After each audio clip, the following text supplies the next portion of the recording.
کی چاہے۔ محتشم میں اور آپ اس اجماع میں اس غرض سے حاضر ہوئے ہیں کہ ہم پر اللہ اور اس کے محبوب راضی ہو جائیں، ان کو منانے کی غرض سے جمع ہوئے ہیں۔ اللہ پاک ہمارے اس اجماع کو اپنے مقصد میں کامیابی اور کامرانی عطا فرمائے۔ اللہ پاک ارشاد فرماتے ہیں کہ میں نے نمونے کے طور پہ کسی اور کو نہیں پیش کیا، جب بھی سنورنے کی بات آئے، سدھرنے کی بات آئے، اپنی ذات کو سنوارنے کی بات آئے تو کسی اور کو نمونہ نہ بنانا، کسی اور کو آئیڈیل نہ بنانا، کسی اور کو اپنے لیے ہیرو نہ بنانا۔ یہ آئیڈیل، یہ نمونہ، یہ ہیرو صرف میرے محبوب مکرم صلی اللہ علیہ وآلہ وسلم۔ جب سنورنے کی بات آئے تو دامن مصطفیٰ کو تھام لو، جس کے ہاتھ میں میرے محبوب کا دامن ہوگا وہی تو سنور جائے گا۔ اللہ پاک کلام پاک میں ارشاد فرماتے ہیں قل ان کنتم تحبون اللہ فاتبعونی یحببکم اللہ۔ جو دعویٰ کرتے ہیں کہ ہم اللہ سے محبت رکھتے ہیں اور اللہ کے محبت کے دعوے دار جو ہیں، اللہ ان سے کہتا ہے کہ ان کو میرے محبوب فرما دیجیے۔ یہ قرآن کا مزاج ہے، جب بھی اپنے محبوب کی بات کی ہے تو لفظ کل سے ابتدا کی ہے، جب محبوب کو بلایا تو کہا کل محبوب بولیے تو صحیح۔ یہ قرآن کا اپنا مزاج ہے۔ اگر قرآن کے مزاج کو لوں تو اللہ پاک سورہ بقرہ میں حضرت ابراہیم سے مخاطب ہے تو وہ لفظ کل سے مخاطب نہیں۔ اللہ ارشاد فرماتے ہیں قال ابراہیم رب ارنی کیف تحیی الموتى، اے اللہ تو مردے تو زندہ کرے گا لیکن کیسے کرے گا یہ دیکھنا چاہتا ہوں۔ یہ میری چاہت ہے کہ میں مردوں کو زندہ ہوتے دیکھ لوں۔ اللہ پاک ارشاد فرماتے ہیں قال اولم تؤمن، کیا تجھے مجھ پر بھروسہ نہیں ہے؟ مجھ پر بھروسہ نہیں کہ میں مردے زندہ کرنے پر قادر ہوں؟ کیا تجھے ایمان نہیں کہ میں مردہ زندہ کرنے پر قادر ہوں؟ تو حضرت ابراہیم علیہ السلام ارشاد فرماتے ہیں قال بلا، ہاں یا اللہ، بولے ابراہیم ہاں یا اللہ مجھے یقین ہے تو مردہ زندہ کرنے پہ قادر ہے۔ پھر کس لیے یہ چاہت بنی، یہ خواہش کیوں بنی کہ تیرے سامنے میں مردوں کو زندہ کروں؟ تو حضرت ابراہیم علیہ السلام کہتے ہیں وَلَكِنْ لِيَطْمَئِنَّ قَلْبِي، اے اللہ میں اپنے دل کو قرار دینے کے لیے، دل کو چین دینے کے لیے بس یہ کہہ رہا ہوں کہ اے اللہ میں اپنے دل کو قرار دینے کے لیے کہہ رہا ہوں کہ تم مردوں کو میرے سامنے زندہ کر۔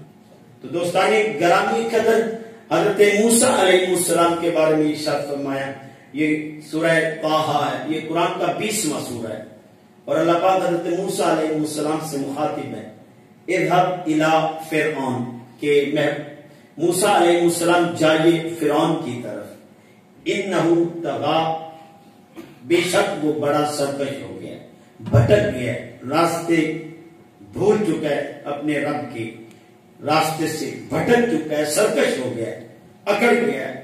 وہ نعرہ لگاتا تھا انا ربکم الاعلی، میں سب سے بڑا رب ہوں۔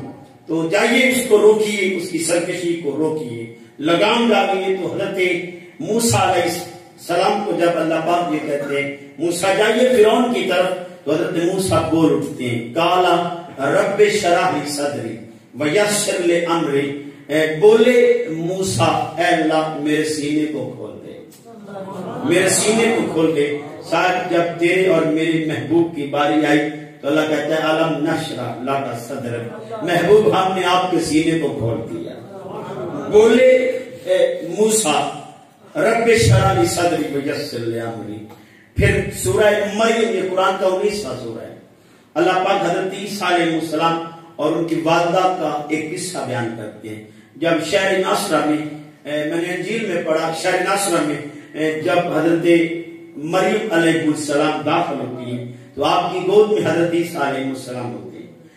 بچہ دیکھ کے یہودی پریشان ہو جاتے ہیں، حیران ہوتے ہیں اور سوال کرتے ہیں، اور وہ بات کرتے ہیں جس کو قرآن نے اس انداز میں بیان فرمایا یا اخت ہارون ما کانا ابوک امرأ سوء وما کانت امک بغیہ، تیرا بابا بھی ایسا نہ تھا اور تیری اماں جان بھی ایسی نہ تھی۔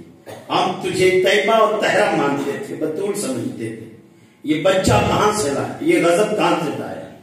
تو حضرت مریم علیہ السلام پر جب یہ بلیم اور الزام تراشیاں انہوں نے کی تو حضرت مریم علیہ السلام نے اپنے بچے کی طرف اشارہ کیا، فاشارت الیہ، اپنے بچے کی طرف اشارہ کیا تو وہ تڑپ اٹھے، مریم ہوش کے ناخن لے، ایک تو پہلے بڑا قدم اٹھایا اور پھر بچے کی طرف تو اشارہ کر رہے ہیں، اب بچہ کیسے بول سکتا ہے؟ یہ تو گوارے کا بچہ ہے۔ اللہ قرآن میں کہتا ہے قالوا کیف نکلم من کان فی المہد صبیا، اب یہودی تڑپ اٹھے کہ یہ گوارے کے بچے بھی باتیں کرنے لگ پڑیں گے، یہ حیرانگی کی بات نہیں، اے مریم ہوش کے ناخن لے، اب تو کہتی ہے کہ یہ بچہ گوارے کا بولے گا۔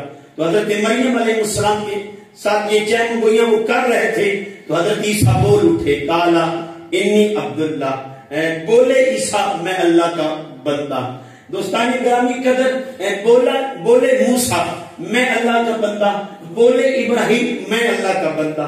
اور سورہ آل عمران میں یہ قرآن کا 30واں سورہ ہے، اور دوستان گرامی قدر اس میں حضرت زکریا اور حضرت مریم کا قصہ اللہ بیان فرماتے ہیں۔ ہم نے قرآن پڑھنے کی کوشش ہی نہیں کی۔ اگر میں آج اسی نشست سے سوال کروں کتنے لوگ ہیں ایسے جنہوں نے آج قرآن کو کھولا ہے، قرآن کو پڑھا ہے، قرآن کو سیکھنے کی کوشش کی ہے؟ شاید شرم سے سر جھکتے نظر آئیں گے، ہمیں نصیب ہی نہیں کہ ہم قرآن کو کھول بھی پائیں۔ شاید کتنے لوگ ایسے ہیں جنہوں نے ایک مرتبہ امام الحی سے پڑھا پھر پڑھنا نصیب نہیں ہوا۔ کتنے ایسے بیٹھے ہوں گے جو رمضان میں کھولتے ہیں پھر کھولتے ہی نہیں، پھر نصیب میں نہیں کہ قرآن کو کھول کے دیکھتے ہیں۔ صاحب کتنے ایسے بیٹھے ہیں جنہوں نے آج بھی قرآن نہیں پڑھا۔ اگر انہیں صاحب سے اگر کوئی سوالات کریں اور اسلام پر بات کریں تو ان سے بڑا عالم کوئی نہیں، یہی فتویٰ جاری کرنے والے بن جاتے ہیں، یہی آپ کو ایسے ایسے سوالات کریں گے کہ بندہ حیران ہو جاتا ہے، یار اس کو سوال کہاں سے اس نے پوچھ لیے، کہاں سے سمجھ لیے۔ صاحب آج تو زمانہ بدل چکا ہے، آج بھی قرآن ایک ہی صدا دے رہا ہے، لوگوں کسی اور طرف نہ جانا، کسی اور ٹھکانے کو تلاش نہ کرنا، کسی اور در کی طرف نہ جانا۔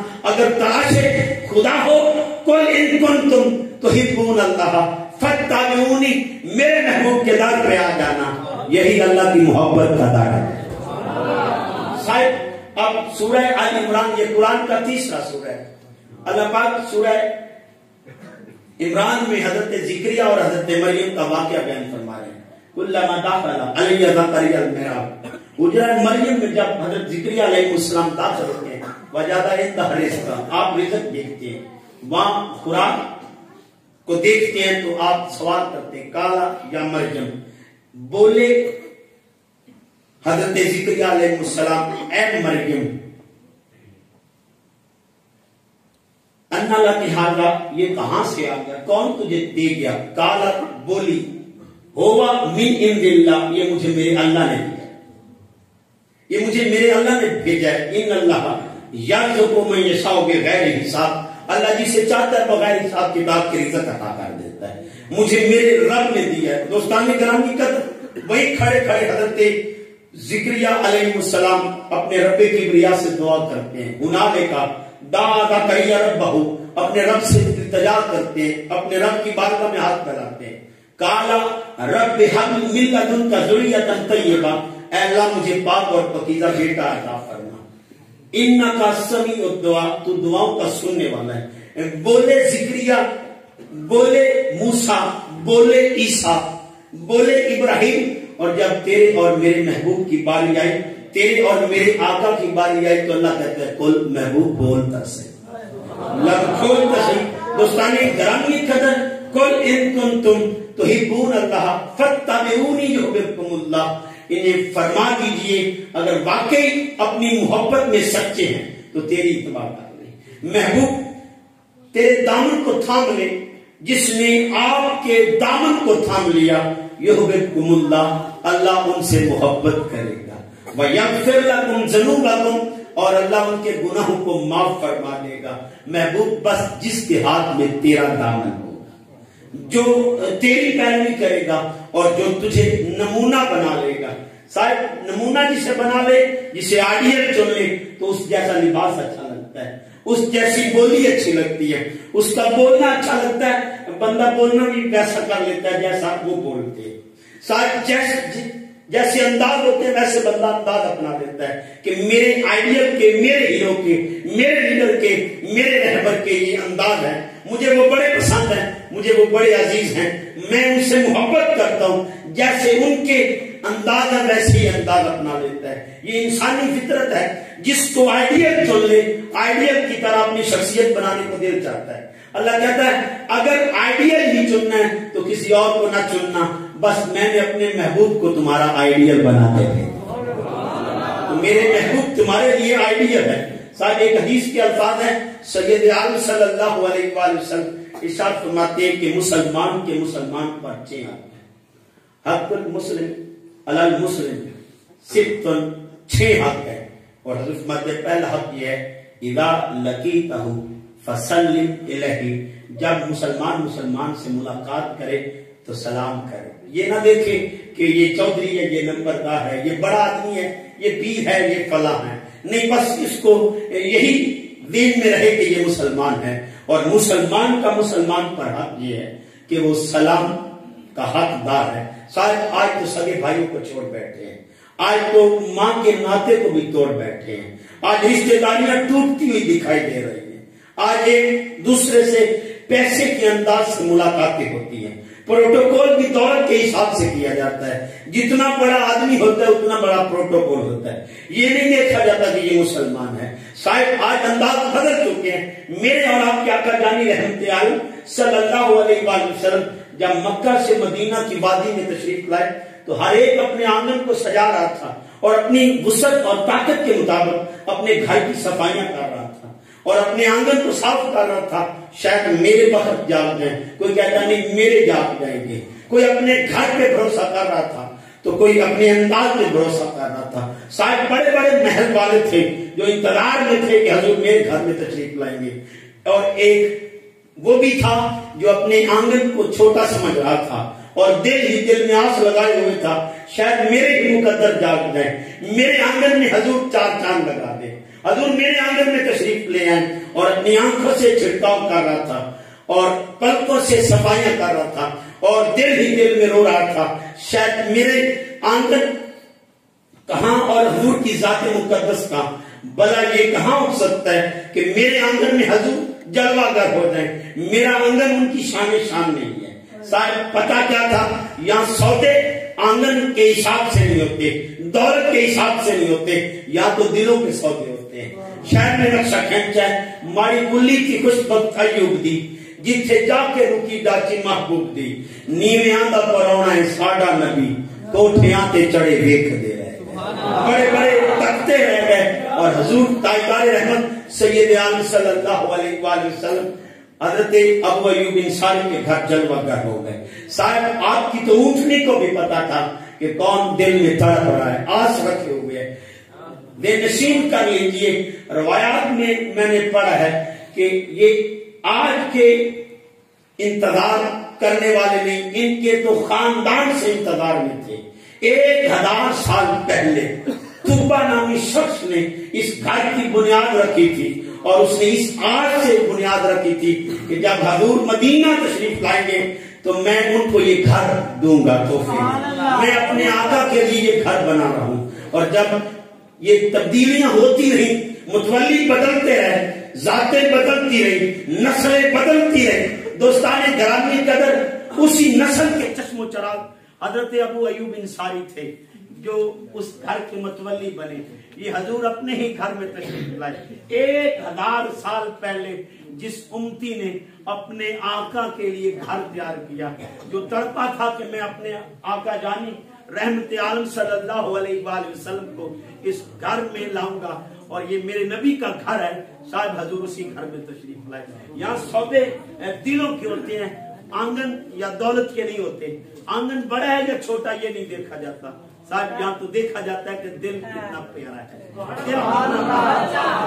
دل سے کتنا پیار ہے۔ صاحب حضور فرماتے ہیں کہ مسلمان کا مسلمان پر حق یہ ہے کہ وہ اس کو سلام کرے، وہ سلام بلائے۔ آج تو سلام بھی منہ دیکھ کے کیے جاتے ہیں، چودھری ہے تو سلام لینے میں فائدہ ہے، اور اگر کوئی غریب ہے اور کسی گاؤں کا، اپنے ہی گاؤں کا کوئی رعایا کا آدمی ہے اور کمی ذات سے تعلق رکھتا ہے تو صاحب ہم اس سے ملنا بھی پسند نہیں کرتے کہ یار یہ تو رعایا کا ہے، یہ محکوم ہے، حاکم نہیں ہے، محکوم سے ملنے کا کیا فائدہ، یہ تو کوئی قرض ہی مانگ لے گا۔ صاحب یہ دیکھ کے نہیں ملنا، سلام اس انداز سے نہیں لینا کہ یہ بڑا آدمی ہے یہ چھوٹا، بلکہ حضور فرماتے ہیں مسلمان کا مسلمان پر حق ہے کہ وہ اس کو سلام میں پہل کرے اور سلام بلائے۔ دوسری بات حضور دوسرا حق فرماتے ہیں فَإِذَا دَعَاكَ فَأَجِبْهُ، جب بھی کوئی مسلمان کو دعوت دے تو وہ اس کی دعوت کو قبول کرے۔ صاحب آج تو دعوتیں بھی منہ دیکھ کے قبول کی جاتی ہیں، دعوت کو بھی منہ دیکھ کے قبول کیا جاتا ہے کہ کتنا بڑا آدمی ہے، اس کے گھر جانے کا فائدہ کیا ہے۔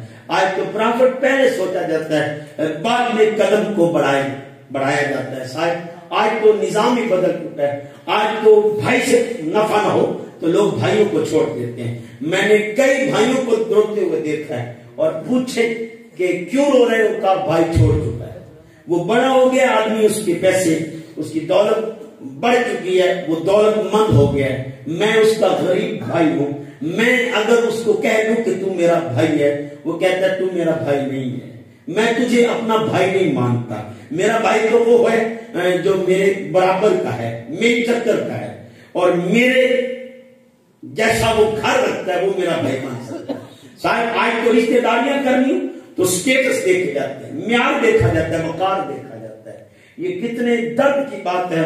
حضور فرماتے ہیں یہ نہ دیکھا کرو کہ دعوت کون دے رہا ہے، یہ دیکھا کرو بس دعوت دینے والا مسلمان ہے، مسلمان کا مسلمان پر حق ہے کہ وہ اس کی دعوت کو قبول کرے۔ صاحب آج تو کسی علامہ سے کوئی وقت لے، نہ جانے کتنی ہرڈلز درمیان میں لا کے کھڑے کر دی جاتی ہیں، اور پیر کے پاس جائیں تو نہ جانے کتنی مصیبتوں کو گلے لگا کے ملاقات نصیب ہوتی ہے۔ آج رنگ بدل چکا ہے، ایک وقت ایک زمانہ تھا، حضور تاجدار رحمت صلی اللہ علیہ وآلہ وسلم جب حضرت ابو ایوب انصاری کے گھر ٹھہرے تو آپ سے عرض کی گئی حضور آپ نیچے والے کمرے میں رہیں گے یا اوپر والے کمرے میں رہیں گے؟ تو آپ کے 2 کمرے تھے، تو حضور فرماتے ہیں میں نیچے والے میں رہوں گا۔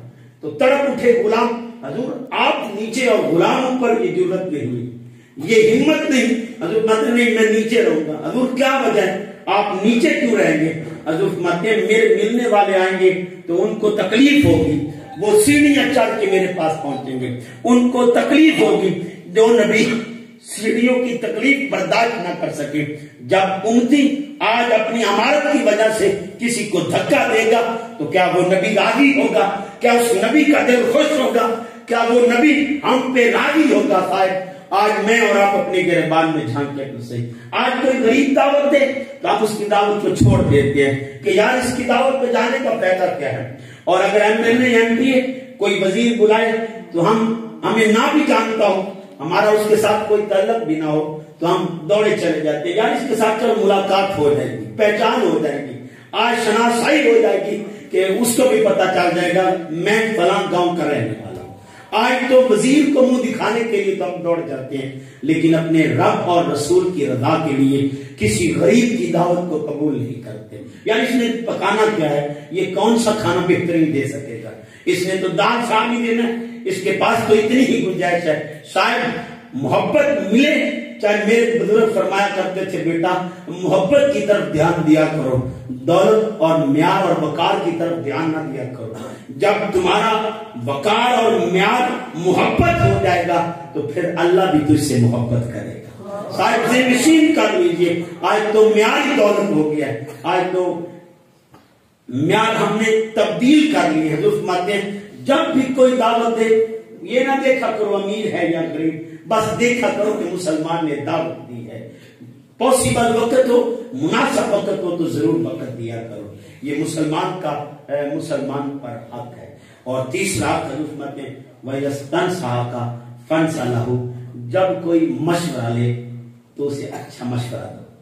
اب تو مشوروں میں بھی ڈنڈی ماری جاتی ہے، لوگوں کو گھبرایا جاتا ہے۔ اب میں کاروبار کرتا ہوں، کوئی بھی کر لے، فرض کریں میں کریانے کا کاروبار کرتا ہوں اور مجھ سے کوئی کریانے کی گور پوچھنا چاہے بھائی آپ کو اتنی دیر ہو گئی ہے میں بھی کریانے کا کام کرنا چاہتا ہوں، تو آج ہمارے انداز بدل چکے ہیں. ہم کہتے ہیں یار میں نے جو کمائی کر لی تو بھی کر لے گا, اس میں کوئی نفع نہیں. شاید میں نے بڑے دھکے کھائے, بڑے دھکے کھانے کے بعد پھر اس کی سمجھ آتی ہے, پھر پتہ چلتا ہے کہ نفع کیسے لینا ہے, نقصان کیسے سے بچنا ہے, نقصان سے کیسے بچنا ہے, اور نفع کیسے حاصل کرنا ہے. شاید تو گور حاصل کر چکا ہے, تو نے تو نقصان بھی جھیلے ہیں, تو ایک ایک انداز سے واقف ہے کہ کیسے اس کو بوسٹ اپ کرنا ہے, کیسے اس کو بڑھانا ہے, کیسے اس کو بوم کرنا ہے. تو یہ ساری باتیں تو جانتا ہے, کیسے ریپڈلی تیزی سے اس کو آگے بڑھانا ہے اور کیسے جلدی جلدی نفع حاصل کرنا ہے. تو سارے نفع اور نقصان سے واقف ہے. جب بھی کوئی مشورہ مانگے تو اپنے گر جو تو نے سیکھے ہیں حالات کے پیش نظر وہ گر اگلے کو بھی دے دے. یہ مسلمان کا مسلمان پر حق ہے. صاحب میں ایک جگہ نوکری کے لیے گیا لاہور میں, تو وہاں پہنچا تو آگے لوگوں نے عجیب عجیب باتیں شروع کر دی, پریشان کرتے. ایک بندہ پہلے جاب کر رہا ہو تو دوسرے جائیں تو گھبرا دیتے, یار ہم کیا نفع حاصل کر رہے, تو بھی آ گیا. یہاں تو کوئی موج مستی نہیں ہے, یہاں تو کوئی اچھا انداز نہیں. فائد یہ انداز میرے نبی نے نہیں بتائے. حضور فرماتے ہیں نئے آنے والے کو اور جو بھی مشورہ طلب کرے اسے اچھا مشورہ دیا کرو, اسے گھبرایا نہ کرو, بلکہ اپنے گر بھی اسے دے دیا کرو کہ یار میں نے اس وجہ سے نقصان اٹھایا تھا, تو بھی کریانے کا کاروبار کرنا چاہتا ہے تو یہ انداز نہ اپنانا. ان اندازوں کو میں نے اپنایا تھا, مجھے نقصان ہوا ہے, اور یہ انداز میں نے جب اپنائے تو مجھے نفع ہوا ہے. شاید یہ مسلمان کا مسلمان پر حق ہے کہ وہ اسے اچھا مشورہ دے. آج تو اچھے مشورے نہیں دیے جاتے, آج لوگوں کو دھوکے دیے جاتے ہیں, فریب تو سمجھائے جاتے ہیں, دھوکے کی باتیں تو دکھائی جاتی ہیں, لیکن اچھے مشورے نہیں دیے جاتے. شاید مسلمان پر حق ہے کہ وہ اسے اچھا مشورہ دے. اور پھر حضور فرماتے ہیں وَإِذَا عَطَسَ فَحَمِدَ اللَّهَ فَسَمِّتْهُ, جب کوئی چھینک لے تو وہ اللہ کی تعریف کرے, فحامد اللہ, تو اس کا جواب مسلمان کا حق ہے کہ مسلمان اسے جواب دے. صاحب ہم پر تو یہ بھی حق ہے مسلمان کا کہ وہ چھینک لے تو اس کی چھینک بھی ضائع نہ ہونے دے. اگر وہ الحمدللہ کہے تو اس کا جواب دے, یہ اس کا تجھ پر حق ہے. اور تاجدار رحمت صلی اللہ علیہ وآلہ وسلم ارشاد فرماتے ہیں وَإِذَا مَرِضَ فَعُدْهُ, جب کوئی بیمار پڑ جائے تو اس کی عیادت کر, بیمار پڑ جائے تو اس کی بیمار پرسی کر. شاید آج تو سگی ماں بیمار ہو جائے تو بیٹے کو نصیب میں نہیں کہ ماں کو ہی پوچھ لے. ماں نے مجھ پہ بڑے ظلم کیے, اس نے تو رشید کو زیادہ حصہ دیا اور مجھے تھوڑا دیا, اور وہ بڑا تھا اسے زیادہ حصہ دیا, میں چھوٹا تھا مجھے کم حصہ دیا. یہ لڑائیاں ہمارے دل کی اپنی دوستان گرامی قدر بے نشین کر لیجیے. آج تو ماں سے بھی دور ہٹ چکے ہیں, ماں کو بھی بیٹا پوچھنے کے لیے نہیں جاتا, ماں کی بیمار پرسی کرنا بھی ہمارے نصیب میں نہیں تھا. حضور فرماتے یہ تو مسلمان کا مسلمان پر حق ہے کہ وہ بیمار پڑ جائے تو اس کی بیمار پرسی کو تو جایا کر. یہ مسلمان کا مسلمان پر حق ہے. حضور سید عالم صلی اللہ علیہ وآلہ وسلم کی بارگاہ میں ایک یہودی لڑکا آیا کرتا تھا, بچہ تھا, اور حضور کی خدمت کیا کرتا. خدمت کیا کرتا, وہ حضور جب جوتے اتارتے صلی اللہ علیہ وآلہ وسلم, وہ جوتے اپنی گود میں رکھ لیا کرتا, اور جب حضور جانے لگتے تو جوتے آپ کے قدموں میں رکھ دیتا. حضور کی یہ خدمت کیا کرتا. 2-3 دن ہوئے حضور نظر میں, حضور نبی کریم صلی اللہ علیہ وآلہ وسلم اس بچے کو نہ پا کے پوچھتے میرے صحابہ وہ بچہ کہاں ہے. اب یہودی کا بچہ ہے اور یہودی ہے, اب حضور نے نہیں دیکھا 2-3 دن سے, تو حضور نے پوچھا میرے صحابہ وہ بچہ کہاں ہے. سید عالم صلی اللہ علیہ وآلہ وسلم کو صحابہ اکرام رضوان اللہ تعالی اجمعین عرض کرتے ہیں آقا جی وہ بیمار ہے, وہ بیمار ہے اور وہ اپنے گھر میں بیمار بستر پر پڑا ہے. حضور تاجدار رحمت سید عالم صلی اللہ علیہ وآلہ وسلم اپنے صحابہ کو کہتے چلیں ہم اس کی عیادت کو چلتے ہیں. صاحب آج سگی ماں بیمار ہے, کوئی پوچھنے کو تیار نہیں. آج بھائی مر کے بستر پڑا ہے تو بھائی کو نصیب نہیں کہ اس کی بیمار پرسی کر لے. آج رشتہ دار بیمار ہے, کوئی یہ ضروری نہیں سمجھتا کہ میں اس کی بیمار پرسی کروں. آج دوست مرنے کے قریب ہے اور دوست کو یہ نصیب نہیں کہ وہ بیمار پرسی کر لے. صاحب میرے اور آپ کے آقا جان رحمت عالم صلی اللہ علیہ وآلہ وسلم چلتے ہیں، صحابہ بھی ساتھ چلتے ہیں. حضور سید عالم صلی اللہ علیہ وآلہ وسلم اس کے گھر پہنچتے ہیں اور اس کے سرانے بیٹھ جاتے ہیں. اب پیار سے کہتے ہیں بیٹا کلمہ پڑھ لو. بیمار دیکھتے ہیں، حالت خیر دیکھتے ہیں، حضور فرماتے ہیں بیٹا کلمہ پڑھ لو. وہ بچہ اپنے بابا کو تکتا ہے، پھر تاجدار رحمت کے چہرہ کو تکتا ہے، نظریں جھکا لیتا ہے. حضور پھر کہتے ہیں بیٹا کلمہ پڑھ لو. بیٹا پھر حضور کے چہرہ انور کو تکتا ہے، باپ کا چہرہ دیکھ کے نظریں جھکا لیتا ہے اور جھکی ہوئی نظروں سے کہہ رہا ہوتا ہے حضور مجھے آپ نے کبھی نہیں کہا، آج گھر آ کے کہہ رہے ہیں تو میں کلمہ تو پڑھ لیتا، لیکن باپ کا رخ دیکھ کے نظریں جھکا لیتا ہے. جب پھر میرے نبی محتشم صلی اللہ علیہ وآلہ وسلم نے ارشاد فرمایا بیٹا میں تجھے کہہ رہا ہوں کلمہ پڑھ لے، تو بیٹا حضور سید عالم صلی اللہ علیہ وآلہ وسلم کا چہرہ تکتا ہے اور اپنے باپ کی طرف دیکھتا ہے تو باپ کہتا ہے بیٹا کلمہ پڑھ لے. جو محمد عربی صلی اللہ علیہ وآلہ وسلم تجھے کہہ رہے ہیں وہی کر لے. یہ تھوڑا لوگوں کے گھروں میں کلمہ آ کے پڑھاتے ہیں، یہ تیرے نصیب میں لکھا ہے کہ حضور آج تیرے گھر آ گئے.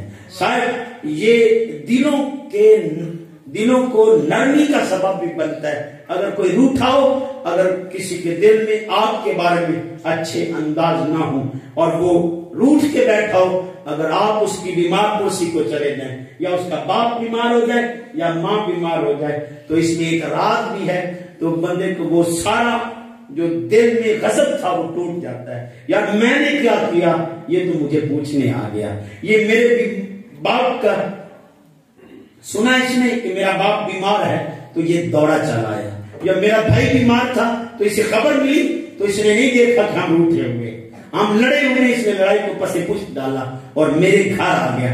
شکر رنجی بھی ہو تو وہ پھر دوستی میں تبدیل ہو جاتی ہے. صاحب حضور فرماتے ہیں مسلمان کا مسلمان پر حق ہے کہ وہ اس کی بیمار پرسی کرے. صاحب آج کتنی مائیں تڑپ رہی ہیں کہ بیٹے انہیں نہیں پوچھتے. آج کئی ماؤں کی صدائیں میں نے اپنے کانوں سے سنی ہیں. صاحب بے نشین کر لیجئے، یہ تو مسلمان کا مسلمان پر حق ہے کہ وہ بیمار ہو جائے تو اس کی بیمار پرسی کی جائے. اور چھٹا حق حضور سید عالم صلی اللہ علیہ وآلہ وسلم ارشاد فرماتے ہیں وَإِذَا مَاتَ فَاتَّبِعْ، جب کوئی مر جائے تو اس کے جنازے میں شریک ہو. یہ مسلمان کا مسلمان پر حق ہے. صاحب آج جنازے بھی منہ دیکھ کے کیے جاتے ہیں، آج شمولیت جنازے میں منہ دکھانے کے لیے کیا جاتا ہے. اور دوستانی گرامی قدر وہ کسی نے کیا خوب مثال دی کہ ڈی ایس پی صاحب کی ماں مری تو ڈھیروں کا مجمع تھا، لوگ جاب در جاب شامل ہوئے کہ ڈی ایس پی صاحب کو دکھائیں گے کہ ڈی ایس پی صاحب میں بھی آپ کے ماں کے جنازے میں ہوں. پھر ڈی ایس پی صاحب سے ملاقاتیں بھی کی کہ یہ ڈی ایس پی کی ماں مری ہے، تو پھر ڈی ایس پی صاحب سے ملاقات ہوئی. اور جب ڈی ایس پی صاحب کی موت واقع ہوئی تو کوئی بھی نہیں تھا کہ آج منہ کس کو دکھانا ہے، ہم تو جنازے بھی منہ دکھانے کے لیے پڑھتے ہیں. صاحب ایک حدیث کے الفاظ ہیں سید عالم صلی اللہ علیہ وآلہ وسلم ارشاد فرماتے ہیں کہ اگر تجھے جنازوں کی فضیلت میں بتا دوں تو تم سارے کام چھوڑ کے بس جنازوں کو تلاش کرتے پھرو، بس ڈھونڈتے پھرو کہ کہاں کوئی فوت ہوا ہے اور میں اس کے جنازے میں شریک، میں اس کے جنازے میں شامل ہو کے سب سے زیادہ فضیلت پا لوں. صاحب آج تو جنازے بھی منہ دکھانے کے لیے پڑے جاتے ہیں. آج جنازوں میں شرکت صرف منہ دکھانے کے لیے کی جاتی ہے اور یہ دیکھا جاتا ہے یہ جنازہ کسی امیر کا ہے یا غریب کا ہے. جنازوں میں بھی شرکت امیری اور غریبی کے انداز سے کی جاتی ہے. صاحب اگر پڑوس میں کوئی غریب کسی غریب کی ماں مر جائے تو کوئی شامل نہیں ہوتا، اور محلے میں ہو اور محلے کے کونے میں کوئی غریب کی ماں مر جائے تو شاید ہم اس میں شامل نہیں ہوتے. اور امیر زیادہ 20 میل پکارے اور جانتا بھی صحیح طرح نہ ہو تو ہم بھاگے چلے جاتے ہیں کہ وہ امیر ہے، اس کے تعلق کا کوئی فائدہ مل جائے گا، دنیا میں کوئی نفع حاصل ہو جائے گا، کل کوئی کام پڑے گا تو یہ میرے کام آئے گا. صاحب یہ انداز نہ دیکھا کرو، یہ دیکھا کرو کہ یہاں میرے مصطفیٰ کا فرمان حضور تاجدار عالم صلی اللہ علیہ وآلہ وسلم کی ذات مقدس اس بارے میں مجھ سے کیا مانگتی ہے. ان کی رضا کیا ہے، ان کی منشا کیا ہے، حضور کیا چاہتے ہیں اس معاملے میں، وہ معاملات ویسے طے کرو جیسے آپ کے نبی چاہتے ہو۔ صاحب آج تو کونے میں کوئی غریب کی ماں مر جائے تو ہم جنازوں میں شریک نہیں ہوتے، ہم کہتے ہیں فائدہ کیا ہے، نفع کیا ہے، اس نے کل کو کیا کام آنا، اور اس نے کل کو کوئی مجھے بلیم نہیں دینا، الزام نہیں لگانا کہ چودھری آپ میرے جنازے میں، میری ماں کے جنازے میں کیوں نہیں شریک ہوئے، یہ تو محتاج ہے، اس کو تو میرے سے کام پڑتے، مجھے اس سے کوئی غرض نہیں، کوئی کام نہیں۔ صاحب یہ انداز حضور نے نہیں سکھایا۔ حضور فرماتے ہیں کہ کسی جب کوئی مر جائے تو مسلمان کا مسلمان پر حق یہ ہے کہ اس کے جنازے میں شریک ہوا جائے، یہ نہ دیکھا جائے کہ امیر ہے یا غریب ہے۔ ایک حدیث کے الفاظ ہیں، سید عالم صلی اللہ علیہ وآلہ وسلم ارشاد فرماتے ہیں جب بندہ کسی کے جنازے میں شریک ہوتا ہے تو اس کو ایک قرات کا ثواب ملتا ہے، اور قرات کی ڈیفینیشن تعریف تاجدار رحمت صلی اللہ علیہ وآلہ وسلم نے خود فرمائی۔ حضور فرماتے ہیں قرات سے مراد احد پہاڑ کے برابر ثواب ہے، احد پہاڑ کے برابر ثواب ہے۔ جب بندہ کسی کے جنازے میں شریک ہوتا ہے اللہ کی رضا کے لیے تو ایک احد پہاڑ کے برابر ثواب حصے میں آ جاتا ہے۔ اور حضور سید عالم صلی اللہ علیہ وآلہ وسلم ارشاد فرماتے ہیں اگر پاسبل وقت ہو، مناسب وقت ہو تو تم اس کی تدفین بھی کروایا کرو۔ جو بندہ تدفین کرواتا ہے اور تدفین تک رکا رہتا ہے اس کو 2 قرات کا ثواب ملتا ہے، یعنی 2 بڑے پہاڑوں کے برابر اسے ثواب ملتا ہے۔ صاحب آج تو جنازے ہم پڑھتے ہیں کہ کتنا بڑا آدمی ہے، کل کو کتنا کام آئے گا، صاحب یہ دیکھ کے نہیں، جنازے اس لیے پڑھا کرو یہ اللہ اور اس کے محبوب کی رضا کا سبب ہے۔ آج ہم بھول چکے کہ دین کیا ہے، دین کو ہم اپنی مرضی پر ڈھال رہے تھے۔ ہماری کوشش ہے دین ہماری مرضی بن جائے، ہم جو کریں وہی دین ہو جائے، ہم جیسا کریں وہی دین بن جائے، ہم اپنی مرضی کو دین سمجھ بیٹھے ہیں۔ صاحب یہ بھول ہے میری اور آپ کی، ہم بھول چکے ہیں دین یہ نہیں، دین تو یہ ہے۔ اقبال نے اپنے انداز میں دین کی تشریح یوں کی کہ محمد سے وفا تو نے تو ہم تیرے ہیں، یہ جہاں چیز ہے کیا لوح و قلم تیرے ہیں۔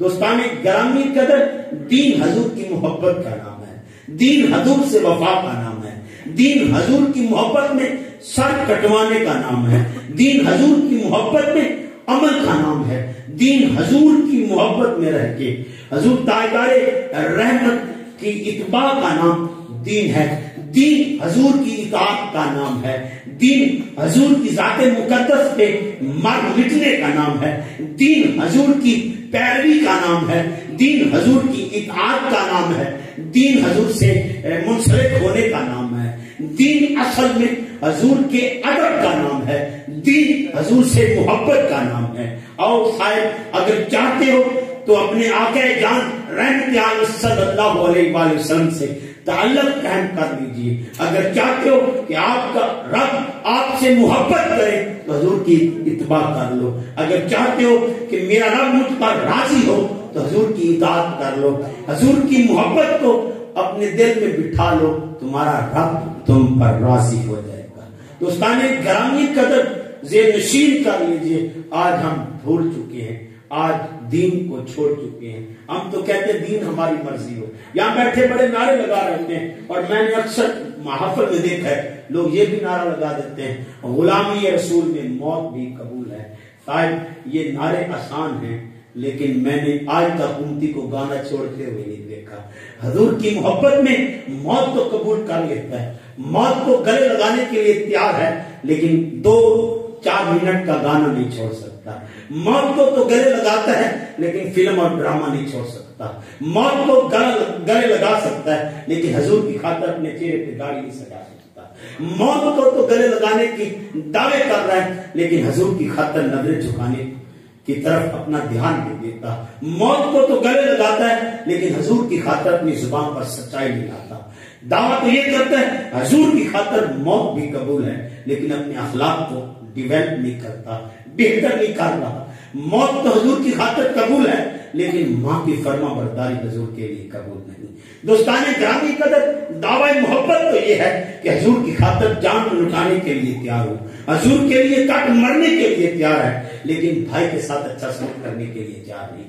حضور کی خاطر اپنی جان لٹانے کے دعوے تو کرتا ہے، صاحب اپنی آپ کو سجدہ ریزیوں میں نہیں ڈالتا، سجدہ نہیں کرتا حضور کی خاطر۔ حضور فرماتے ہیں قرۃ عینی فی الصلاۃ، نماز میری آنکھوں کی ٹھنڈک ہے۔ دعوی محبت تو یہ ہے کہ میں تو گردن بھی حضور کے لیے کٹوانے کو تیار ہوں، لیکن دلیل یہ ہے کہ میں حضور کی خاطر سجدہ نہیں کر سکتا، شاید گانا اور مہندی نہیں چھوڑ سکتا، میں رسومات کو نہیں توڑ سکتا۔ حضور سے بڑی محبت ہے لیکن رسومات میری مجبوری ہے، شاید ہر مجبوری کو حضور کی محبت میں قربان کر دیجیے۔ اسی کا نام محبت اصل میں ذہن نشین کر لیجیے۔ محبت کیا ہے؟ محبت کیا ہے؟ محبت یہ ہے کہ اپنی مرضی چھوڑ کر یار کی مرضی اپنا لینا، یہ محبت ہے۔ اپنی مرضی کا نام محبت نہیں، یعنی مرضی بھی میری پوری ہو اور محبت بھی موجود رہے، محبت یہ نہیں۔ محبت تو یہ ہے کہ اپنی مرضی قربان کر دی جائے۔ شاید ایک میرے نبی کے ثابت تھے، انہوں نے ٹاٹ کا لباس پہنا ہوا تھا اور آقا جان رحمت عالم صلی اللہ علیہ وآلہ وسلم پاس سے گزرے۔ حضرت فرماتے ہیں میں نے اس کو شانہ لباس میں بھی دیکھا ہے، اس کو ماں باپ کے گھر میں بڑے بڑے کھانے کھاتے ہوئے دیکھا ہے۔ یہ جو اس کا حال ہو چکا ہے، یہ آپ جو دیکھ رہے ہیں، یہ کسی اور کی وجہ سے نہیں ہوا، یہ میری محبت کی وجہ سے کہا۔ تو دوستان گرامی قدر، حضرت صدیق اکبر رضی اللہ تعالیٰ عنہ کو کس نے اس بات پہ اکسایا کہ گھر کا سارا مال لا کے محبوب کی بارگاہ میں ڈال دیں؟ کیا وجہ تھی؟ پوچھا جائے اے ابو بکر کچھ گھر بھی بچا لیتا، کہا محبت سے بڑھ کے بھی کوئی قیمتی چیز ہو سکتی۔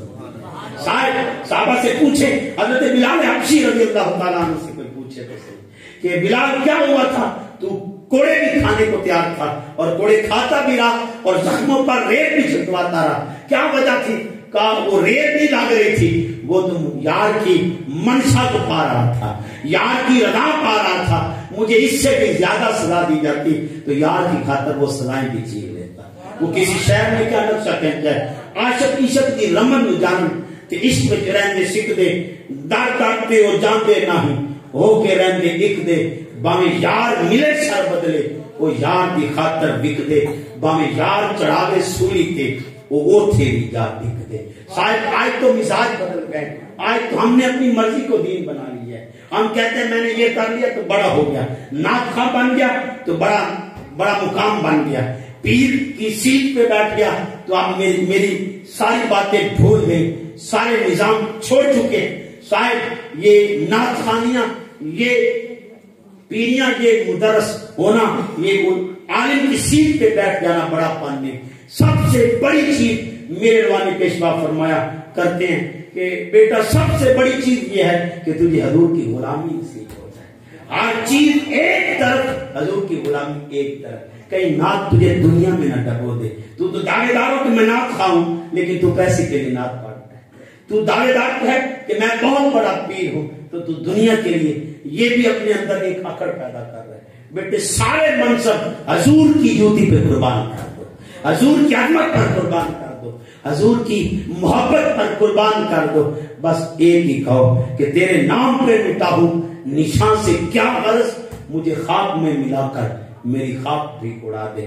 ہوئی بارش کرم کی اسی وقت آسمان سے جب میں لپٹ کے رویا تیرے سنگ آستان سے۔ شاید بڑے درد کی بات ہے، آج نعت خواں نماز نہیں پڑھتے، آج خطیب نماز نہیں پڑھتے، آج مقرر نماز نہیں پڑھتے، بڑے بھاگ دوڑ مچ چکی ہے، بڑی بھاگ دوڑ لگی ہوئی ہے۔ لوگ کہتے ہیں یہ محفل چھوڑ کے اگلی محفل میں جانا ہے، شاید نماز بھی بیچ میں نہیں پڑھتے۔ دعوے تو یہ ہے کہ حضور کی خاطر پڑھ رہے ہیں، حضور کے لیے پڑھ رہے ہیں، لیکن دلیل یہ ہے کہ ہم تو پیسوں کی دوڑ میں پھنس چکے ہیں۔ اللہ قرآن میں سورہ منافقون میں آواز دیتا ہے، یا ایھا الذین آمنوا لا تلھکم اموالکم ولا اولادکم عن ذکر اللہ، کہیں تجھے مال اور اولاد میرے ذکر سے غافل نہ کر دے، میرے ذکر سے غفلت میں نہ آ جانا، مال اور اولاد کی خاطر۔ وَمَن يَفْعَلْ ذَلِكَ فَأُولَٰئِكَ هُمُ الْخَاسِرُونَ، یہی تو گھاٹے کے سودے ہیں کہ تم مال کے لیے کوئی کام کرتا تھے، مال اور اولاد کی خاطر تم مجھے بھی بھول جائے۔ شاید آج تم مال کی ریت پہ گئے۔ ہاں میں کہتا ہوں نعت پڑھو۔ ایک نعت کا میرے پاس آیا، اس نے کہا پیر صاحب دعا کیجیے. میں نے کہا کیا دعا؟ کہا میں کیوں ٹی وی پہ نعت پڑھوں؟ میں نے کہا دعا تو تیرے حق میں ضرور کروں گا، پر یہ نہیں کروں گا کہ تو کیوں ٹی وی پہ پڑھے. کہا پھر کون سی دعا کریں گے؟ میں نے کہا میں تیرے حق میں یہ دعا کروں گا جس کی تو نعت پڑھتا ہے ان کے سامنے تو پڑھے. یہ ہے صاحب، یہ ہے مثال. آپ نے حضرت شرف الدین بصیری علیہ رحمت کا انداز نہیں سنا جب میرے آقا چادر دینے کے لیے آپ لے آئے اور چادر عطا کی پاک کے عالم میں. صاحب یہ انداز پیدا کریے، آج بھی انداز پیدا کریں. وہ کسی شاعر نے کیا خوب کہا، اتنی کشش تو نگاہ شوق میں اپنی، ادھر دل میں خیال آئی ادھر دیدار. ایک ولی کامل سے کسی نے کہا میں حضور کی زیارت کرنا چاہ رہا ہوں، وقت بڑا ہو گیا ہے اور سردی کا مولا یہاں تو بہت اچھا ماحول بن گیا ہے، تو باہر نکلیں گے تو سردی بھی لگے گی. صاحب اس بات کے ساتھ بات ختم کر رہا ہوں، کہیں آپ کی طبیعت میں کوئی گھبراہٹ نہ آ جائے. صاحب سن لیجئے، اس بزرگ سے کہا کہ حضرت میرا دل چاہتا ہے میں حضور کی زیارت کروں. تو بزرگ فرماتے اچھا کل آ جانا. وہ کل گیا، حضور میں زیارت کرنا چاہتا ہوں اور حضور کی زیارت کے لیے تڑپتا رہتا ہوں، روتا رہتا ہوں. آپ کہتے اچھا ٹھیک ہے. آپ انہیں روٹی پیش کرتے ہیں اور سالن میں نمک زیادہ ڈال دیتے ہیں. کہا یہ سارا کھانا ہے. اور پیر صاحب نے جب حکم دیا کہ سارا کھانا ہے تو وہ کھانا شروع ہو گئے. اب نمک والا سالن کھانا بڑا مشکل ہوتا ہے. اور پھر کہا پانی بھی ساتھ نہیں پینا، پانی کا استعمال بھی نہیں کرنا. تو حضرت کے حکم پر وہ پانی بھی استعمال نہیں کرتے. تو کہتے ساری رات انہیں پانی نہیں پینا، ساری رات پانی نہیں پینا. تو حضرت کے حکم پر وہ ساری رات پانی نہیں پیتے. دوستان گرامی قدر گھر جاتے ہیں تو جاگتے رہتے ہیں، پانی کی طلب ہوتی ہے اور طلب پانی کی اتنی شدت اختیار کر لیتی ہے، جی چاہتا ہے کیسا پانی ملے پی لوں. لیکن پیر صاحب کا قول یاد آ جاتا ہے کہ بیٹے اگر زیارت کرنا چاہتے ہو تو پانی نہیں پینا. تو پانی نہیں پیتے، آنکھ لگ جاتی ہے، آنکھ لگتی ہے تو جب اٹھتی ہے تو پھر پانی کی طلب بھی ہوتی ہے، پھر سو جاتے ہیں، پھر اٹھتے ہیں تو پانی کی رات ہے کہ پانی نہیں پینا. پیر صاحب کا حکم تھا کہ پانی نہیں پینا. صبح پیر کامل کے پاس پہنچتے ہیں، حضرت سے کہتے ہیں حضرت رات کو کوئی زیارت نہیں ہوئی، کوئی دیدار نہیں ہوا. حضرت کہتے ہیں کیا دیکھتے رہے ہو؟ جب نیند آتی تھی کیا دیکھتے تھے؟ کہا کہیں ندی دیکھتا تھا، کہیں نالا دیکھتا تھا، کبھی دریا دیکھتا تھا، کبھی سمندر کے پاس کھڑا ہوتا تھا. کہا جتنی طلب تو نے پانی کی ہے، کاش کہ اتنی طلب تو حضور کی کر لیتا تو تجھے حضور کی زیارت. آج تو نعتیں بھی ہم پڑھتے اس لیے نہیں پڑھتے کہ حضور راضی ہو جائے. آج تقریریں اس لیے نہیں ہوتی کہ حضور راضی ہو جائے. آج ہمارے گفتگو اس لیے نہیں ہوتی کہ حضور راضی ہو جائے. ہم تو لوگوں کو منہ دکھانے کے لیے اور لوگوں کی بات کے لیے کہ پیر صاحب نے بڑی اچھی تقریر کی ہے، نعت خواہ نے بڑی اچھی نعت پڑھی ہے. صاحب میرے روانی پیشوا فرماتے ہیں بیٹے جن کا ذکر کر رہے ہو انہی کو دل میں بٹھا کے ذکر کیا کرو کہ وہ راضی ہو جائیں. اگر غلطی بھی ہوگی تو وہ بڑے کریم ہیں، کرم فرمائیں گے، وہ بڑے رحم کرنے والے ہیں، وہ تجھے معاف کر دیں گے، کوئی بات نہیں. پھر بھی اگر دنیا آگے آ گئی تو کوئی بات نہیں، وہ کریم ہے، کرم فرما دے گا، وہ رحیم ہے، رحم فرما دے گا. شاید جو بھی کرنا ہے اللہ اور اس کے رسول کی رضا کی خاطر کیا کرو. میں اس لیے ابتدا نہیں کہہ چکا ہوں کہ ہم تو اس لیے جمع ہوئے ہیں کہ اللہ اور اس کے رسول کی رضا ہمیں نصیب ہو جائے. آپ محفلوں میں منہ دکھانے کے لیے نہ جایا کریں بلکہ حضور منانے کے لیے جایا کریں. ہم تو منہ دکھانے کے لیے جاتے ہیں، حضور کو منانے کے لیے تھوڑا جاتے ہیں. صاحب جو حضور کو منانے کے لیے آئے اور ایک کلام سنیں اور کلام سننے کے بعد اس پر حضور راضی نہ ہو، یہ ہو نہیں سکتا. ہمارے اسلاف کہتے ہیں جب تم ایک لفظ بھی حضور کی خاطر نکالو گے تو تمہارے نبی تم پر راضی ہو. صاحب کریں گے نا. اللہ پاک دوستانی گرامی قدر مجھے آپ کو قابل عمل باتوں پر توفیق عمل عطا فرمائے. اگر میری باتوں سے کوئی دیر آزاری ہوئی ہو تو مقصد بھی تھا زردہ کرنا. میں نے یہ اصلاح آپ کی بھی کی ہے اور اپنے آپ کی بھی کی ہے. میں بھی سدھر جاؤں، آپ کو بھی اللہ پاک سوار دے. میری کوتاہیوں کو بھی اللہ معاف فرمائے، آپ کی کوتاہیوں کو بھی اللہ معاف فرمائے. میں نے اپنے آپ کو بھی جھنجھوڑا ہے اور آپ کو بھی جھنجھوڑنے کی کوشش کی ہے تاکہ ہمارا ٹوٹا ہوا رشتہ حضور سے جڑ جائے. اللہ پاک مجھے آپ کو قابل عمل باتوں پر توفیق عمل عطا فرمائے. وآخر دعواہ الحمدللہ رب العالمین.